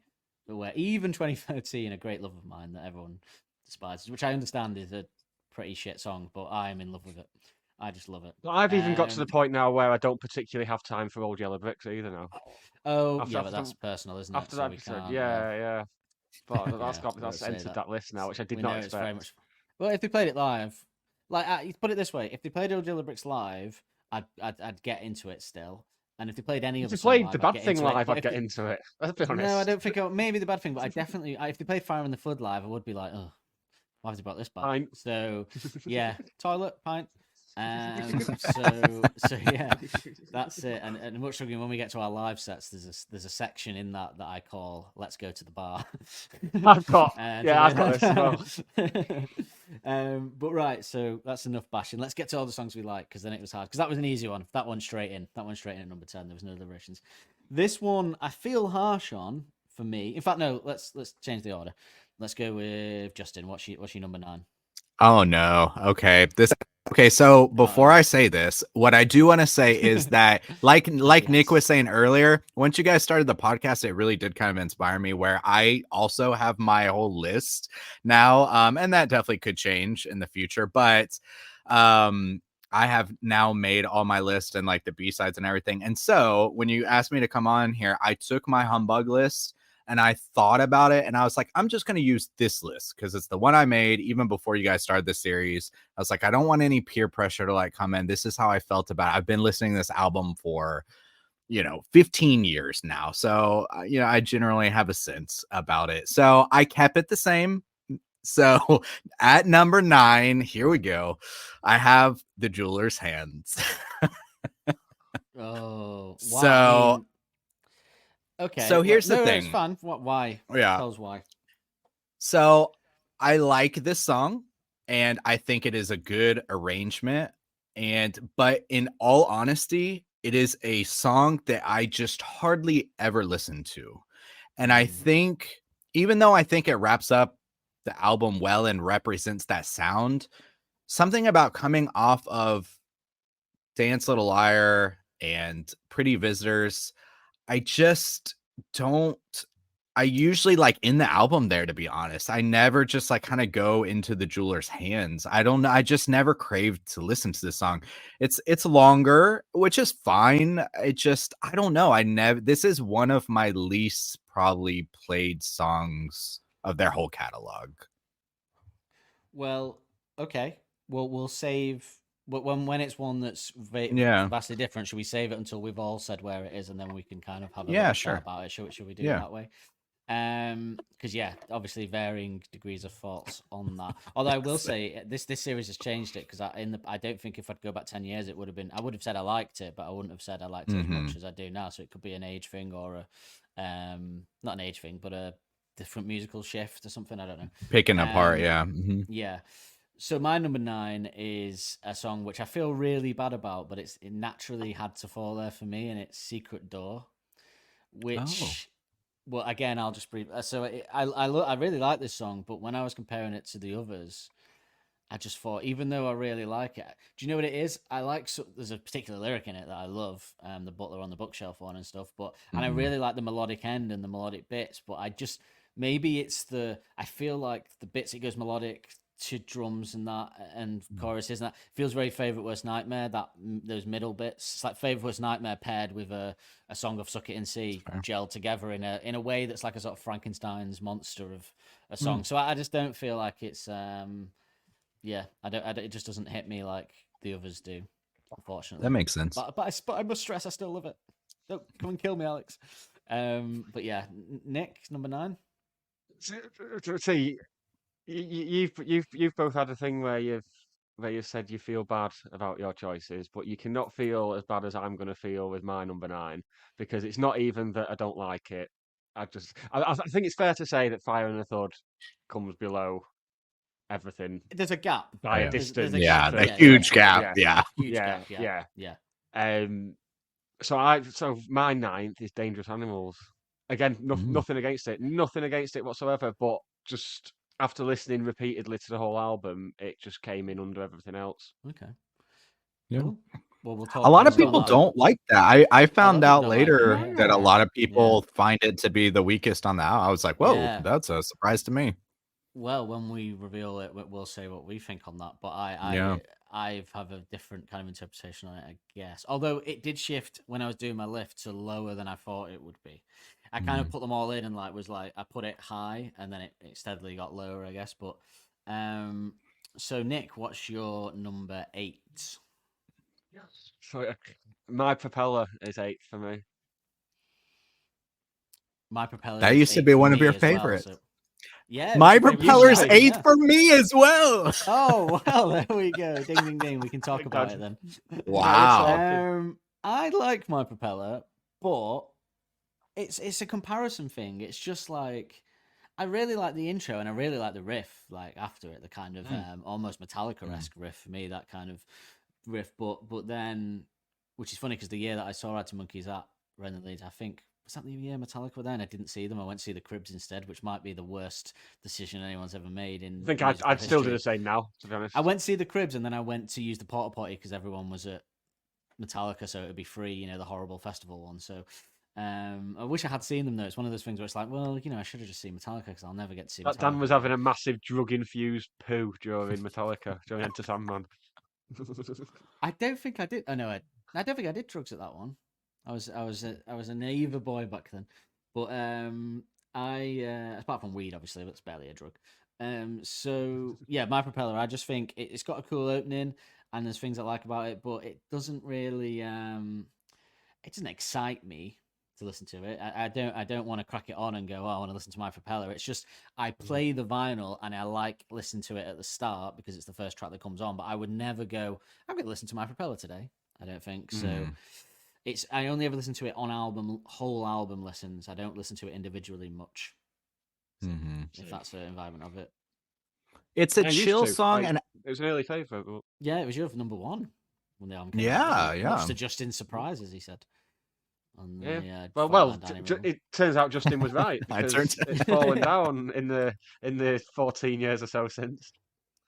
Can we agree that it's probably even though he's definitely having a wink with the cock stuff, I think it's more about it's not about writing a song. No, I think it's more about getting going artistically is where I've settled on that. I think as soon as he said, if I was having erection problems, why would I sing about it? Why would I tell the world about it? That was I always or even he's 19 as well. I like I kind of like the artwork too, because I even saw it kind of as like a muse, like inspiration, like you guys said, get you going, and stuff like that. So sorry, I thought you meant the band a second for a minute, and no. Went, what? And then I realized what you mean. Yeah, ironically, I'm not a muse for anyone, I would imagine. So yes, I think we're all kind of pretty settled on that being there. Then, so number seven. Oh, I feel terrible about this one.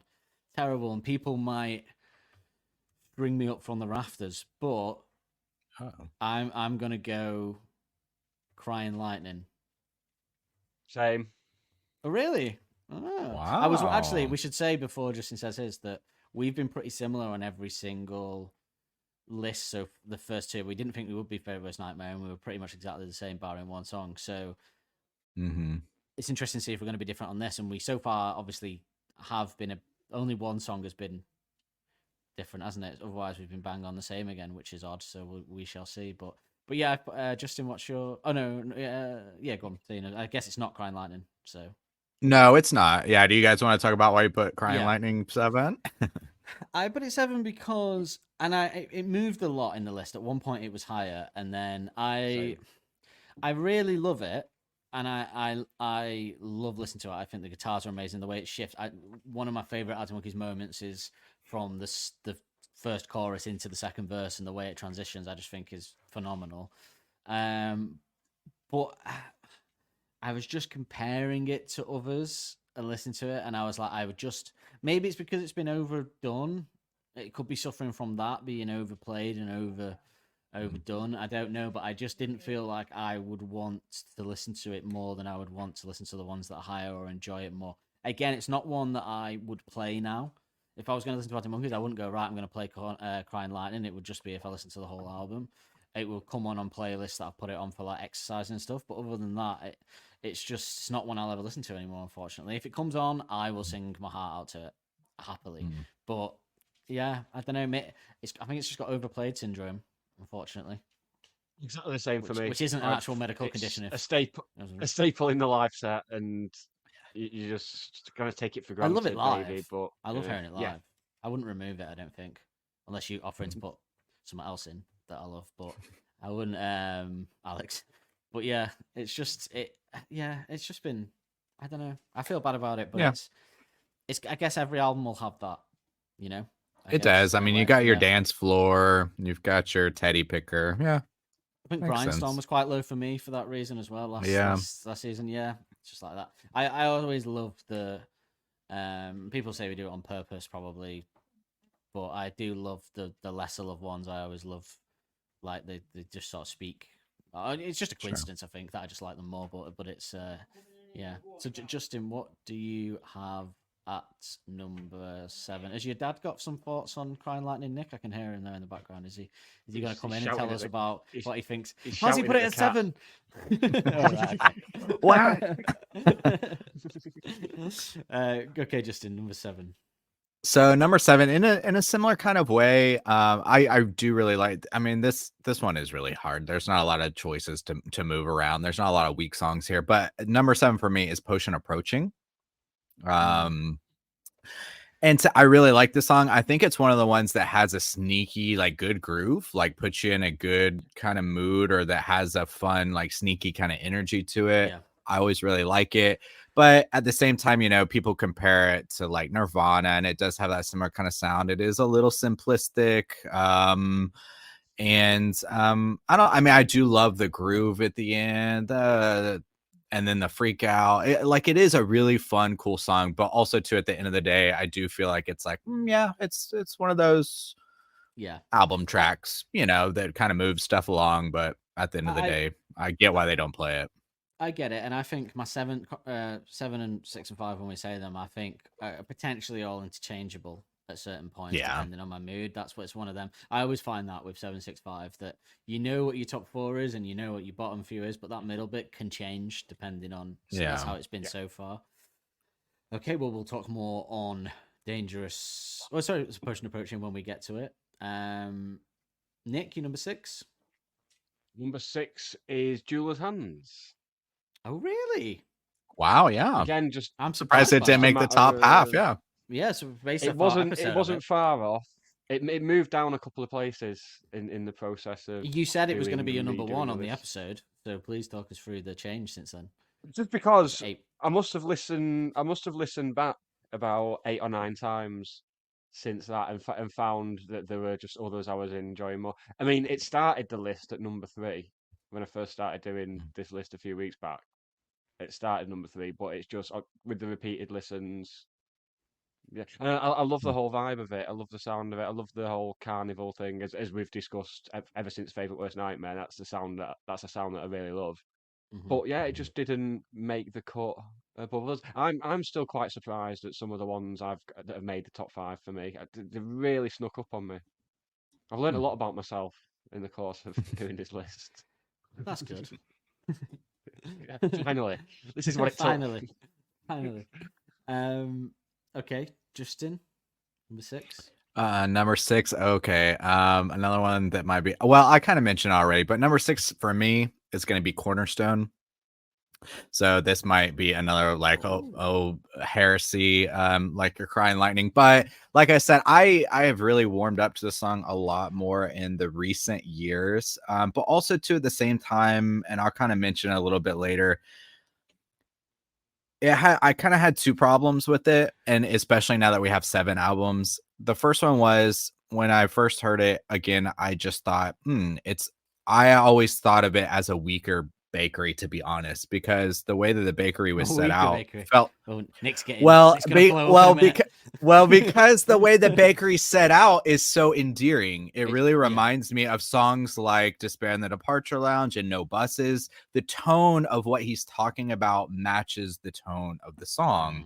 And so when we had this song come out, and it was so similar, but it was very jokey, it kind of bothered me, honestly, because I really loved the Bakery so much in that endearing way.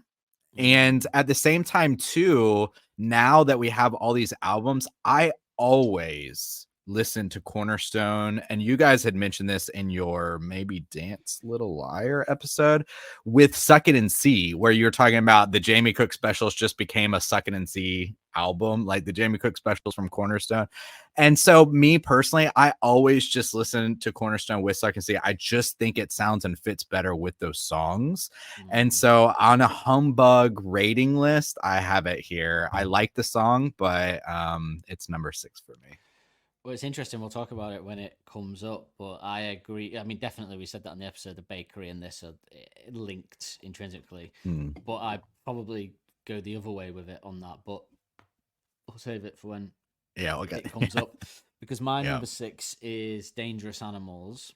I think have you both had it come up yet? Dangerous Animals. I can't remember. I haven't had it come up yet. Oh, have you not? Oh, you have, yeah. Oh, yeah, you had it at 9, didn't you? I have always had a love for this song, which is why it surprised me as well that people didn't like it so much.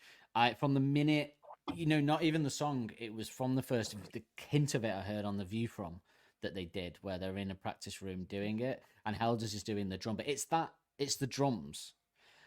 I love the lyrics. I love the way Alex is singing. I love the guitar. It's like, this is one of the ones that does sound like their usual stuff, but in this kind of deconstructed way, in this different way, and I love that about it. And I think the drums and that drum bit, when it just goes to the drum roll he's doing, which when you see him doing it on the clip is insane what he's doing, and that little honking noise that goes with it on the keys, I just absolutely love that bit. It's one of my highlights of the album. I just love that song, and I love the things of it as well. So yeah, I've put it there. I think it's a great tune, but I was like and ahhing about it being should Crying Lightning be above it and stuff, so they're potentially interchangeable at different points, but it won because of the drums, essentially. No. And I think I like some of the lyrics as well. I like what he's doing with the weird sort of, the girl fell off the beam and all like that. I like that kind of stuff. Okay, so I'll say my number 5. My number 5 is Potion Approaching. I think it got here because I love the guitar. I love the change up, particularly when it goes into stoner. It goes from sort of a fast song to I've just had 5 spliffs and I'm sinking into a chair. Do you know what I mean? Like, that's kind of, and I think it won because I do like the guitar licks. I do like it. It won for the lyrics. It got above. So again, Crying Lightning, Dangerous Animals, Potion Approaching could switch around at any point. The lyrics won because I think this has some of the best lyrics on the album. You mentioned Ego Mechanic. You've got I love probably one of my top 10, if not top 5, Alex lyrics. I'd spend if I could be somebody else for a week, then I'd spend it chasing after you. Is a phenomenal line. That's one of his best. So yeah, it got there because of that. The lyrics took it above Crying Lightning, even though the lyrics in Crying Lightning are great as well. But what it is. Justin, number 5. Number 5 for me is going to be Crying Lightning. Okay. Huh? So Oh, have yeah. we all gone? Sorry. So we've all, yeah. I guess apart from there's been a few outliers, but those two, yeah. I guess we kind of gone for similar songs around. So this. did everybody have? Well, I guess it technically We all did had just Cry barely Lightning. squeak into my top 5, but yeah, it's still lower than maybe some so- people consider it. Yes, I forgot to say, 6 was the last of what you would call the second half of our Yeah. enjoyment of it. So 5. Crying Lightning hasn't come up for you yet, Nick, has it? Yeah, it's 7th for me. Oh, was it 7th? Right, Yeah. okay. It was 7th for me as well, sorry. So yeah, we have all had it. So I think what makes you what do you think about it makes it higher for you than it was for us? I mean, not too much. To be honest, even though I didn't change my list, but I did want to say this. Y'all's coverage of it actually, and some of like the breakdown of the lyrics made me appreciate it more, even though I didn't change my list after, I said I already had it, so I didn't change it, but it made me like it even more. I don't think I would put it any higher now, but I do appreciate when I'm listening to it now, I do appreciate some of those lines a little bit more. And like the strawberry lace, bitten to your strawberry lace and stuff like that. And the Cracker Factory stuff. But it's one of those, I feel like almost every Humbug song has this kind of like spiritual song on Favorite Worst Nightmare. And to me, this one is kind of like Fluorescent Adolescence. It still kind of has that kind of bouncy sound and the girl and like the ideas and stuff. So I don't know. It's just kind of this like it sits perfectly at 5 as this kind of like in between song. I get why they play it. If they dropped it, I don't think I'd miss it too much, but it also has a classic kind of feel. Yeah. I think I might have, was it Fluorescent Adolescent? I remember when we covered it, which now I mean, it was about 4 months ago, but 5 months ago, but I think I said Crying Lightning was like the dark inverse of a song of Favorite Worst Nightmare, and I guess it might be Fluorescent Adolescent that I said that about. I can't think of what other song I would say it, because it's a similar sort of vibe. There was a song anyway that I said, oh, this is like the dark side of that same idea. Yeah. So yeah, I mean, it is that again, these interchangeable. I think I feel bad about putting it 7th because it is an absolute tune and some of his best work, but yeah, but I think we're all kind of similar with those. It could be at one point. Yeah, those middle songs. Yeah. At one point, I was like, "Oh, it needs to be third. It's good." It's Crying Lightning, and then I was like, "No," but I've got to be honest. I love this more. So, interesting that we've all obviously got vastly different number ones. That's going to be interesting, and also there's a couple of songs that I think we're all going to have in the top 3 based on. Actually, I'm just pointing out statistical facts there because they have to be. So I don't know. I don't know what my point was there. Nick, have we had your 5? I don't think we have we? No, No, it's my first in the top 5 5. my 5 is Secret Door. Okay.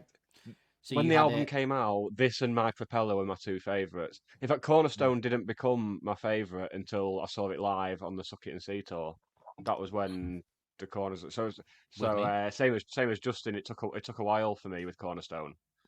Was that a particularly good Cornerstone when we saw them at the together in Manchester? I can't remember. Was it a good one? Yeah. I think what it was, because I didn't get to see them live on the Humbug tour. Yes, you didn't, did you? No. Yeah. So that was my first so you'd never heard exposure it live, right? to seeing it live, and yeah, I don't think it was a. I mean, it's probably not even in like the top 10 live versions of it, given what we've seen ever since then. But yeah, it just struck a chord with me then. But yeah, Secret Door was an early favorite. I think I've spoken before about having this thing about songs that are like several songs in one. That's why I love Body Paint so much. And then other tunes like Freebird and Marquee Moon and Jesus of Suburbia is my favourite Green Day song because that's got that quality as well. That's just something I get a big hard on for. So that's why. You were actually making a really nice, good poetic point, and then you slipped your hand out in the room. I know. I was very aware of that. Like Miles. That's why. I mean, so your reasons for liking Secret Door were my reasons for not liking it. You like the Frankenstein monster of it. I don't like that, and I can't recall. Have you had Secret Door come up yet, Justin? I haven't had it come up yet. Ooh, okay. I know. Well, Justin, should we have your number 4 and see if it's going to come up? Sure. So my number 4 now, we'll knock it off the list, is Dangerous Animals.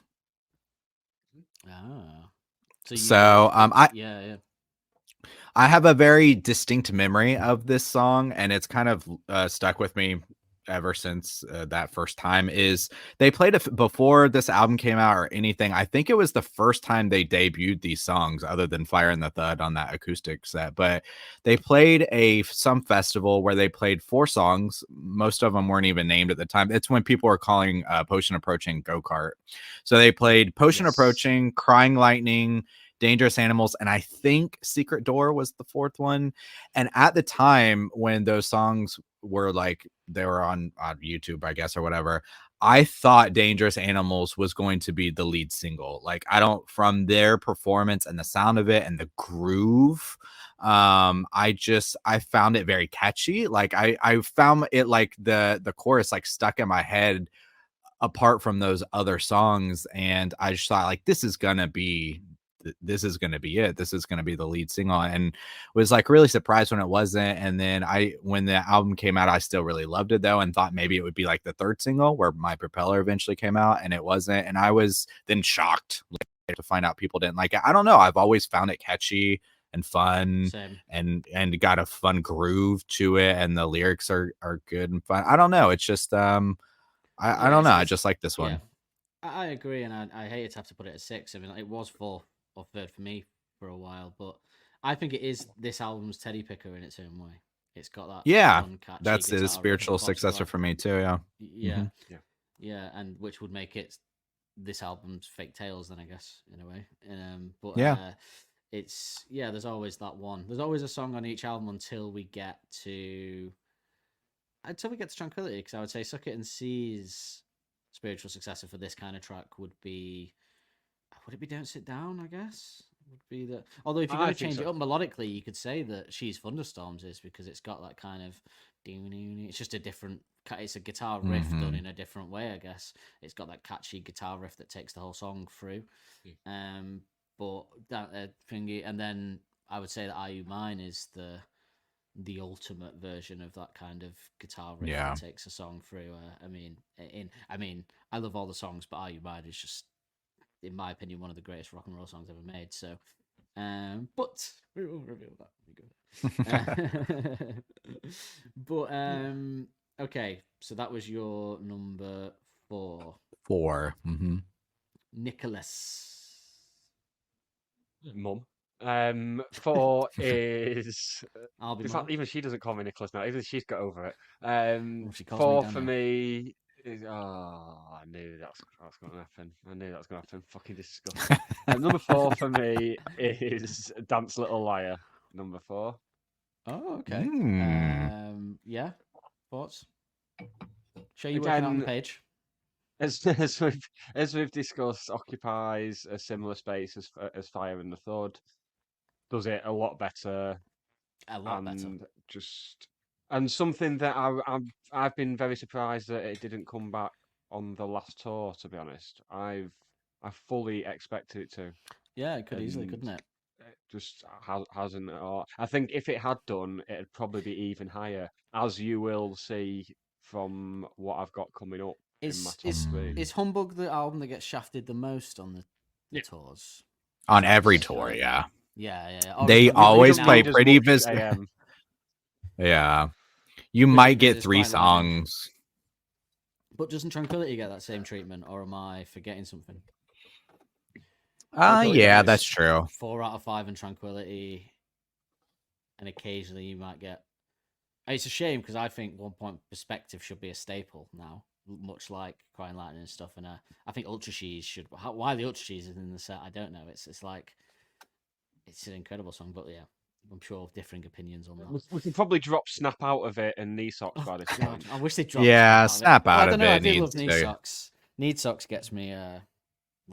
Sexually charged. Knee Socks. They did the thing at the start of the last tour where the breakdown at the end, they turned it into a Queens of the Stone Age style thing, which elevated it, and then they just dropped that. They dropped that after like 2 weeks and just went back to normal. I was just like, oh, we've had enough of it. Yeah, that was a great change up. That one of their greats. But I think it's fair. I guess it's fair. I think it's. Is it the best bass on the album? Dance Little Liar. Or are we kind of saying that? Would that be the? I'm trying to remember. I'm genuine question. I'm trying to think. Was it? It's definitely one. I mean, there's still some that we have left over. Jeweler's Hands has a really great bass line. I think And then Crying Lightning has good bass. But Mm. Dance Little Liar is probably my favorite bass on the album. And I think the bass was written for the guitar riff for Crying Lightning, so the bass was first, and then they just took that for the guitar riff as well. So he gets full kudos for that riff, much like Are You Mine. So if you look at it that way, yeah. But I guess this is like this is kind of the levels of the B-side bass, Dance Little Liar, isn't it? But he actually made the album. You got one on there. Yeah. So that was Nick's number 4. My number 4 is Cornerstone. I love. It started low, and then I listened to it, and I was like, "Oh, how can I love." It's weird actually because, as you know, I've always said I'm drawn to the melodic ones. I had Riot Van in the top 3. I had number 2 in the first album. I had Only Ones Who Know relatively high last series, well, like number 2 or 3. And I've had Secret Door at the bottom, which perhaps says a lot about what I think about that. But this one is.